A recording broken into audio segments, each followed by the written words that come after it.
For all the latest updates, subscribe to News 9.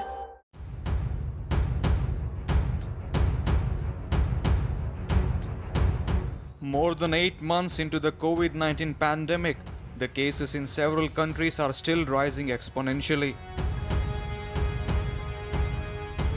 The World Health Organization has now for the upteenth time warned countries against complacency against the invisible enemy. During a briefing, the global health body affirmed that the world is well behind the virus and sacrifice of many people may be required. We are well behind the virus. We will have to get ahead of the virus, and that may require sacrifice for many people in terms of their personal lives. It may require shutting down and restricting movement and having stay-at-home orders in order to take the heat out of this phase of the pandemic. WHO officials are optimistic that most countries won't need to impose nationwide lockdowns. However, the agency also says countries where cases have accelerated, imposing stricter restriction might be the only way to curtail the spread of the virus. Europe has seen a drastic increase in its daily COVID cases over the last few days, and on average 168,000 cases are coming to light every day from the continent. Global health body has criticized some countries for not investing in mitigation efforts during the first wave of the pandemic.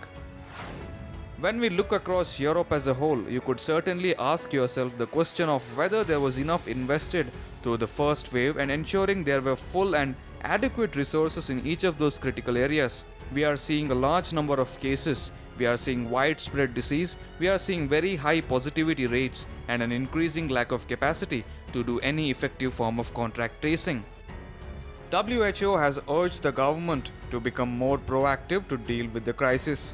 The agency has also advised governments to persuade people to do the right thing and also arrange all the necessary facilities.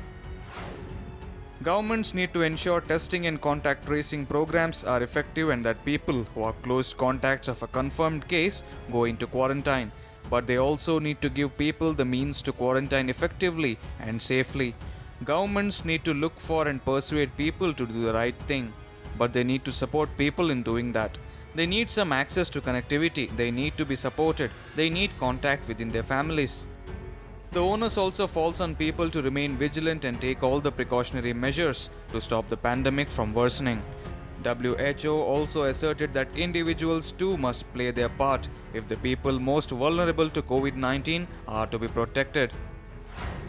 If every individual did everything today to reduce their exposure to this virus and reduce the chance that they may expose others to this virus, and if every individual did that through physical distance, through wearing masks, through ensuring they avoid crowded spaces, to hand hygiene, then we would have significant success, as has been demonstrated in many countries, in containing the virus. More than 43 million cases and 1.20 million deaths due to the pandemic has been reported so far, and the number continues to rise with each passing day.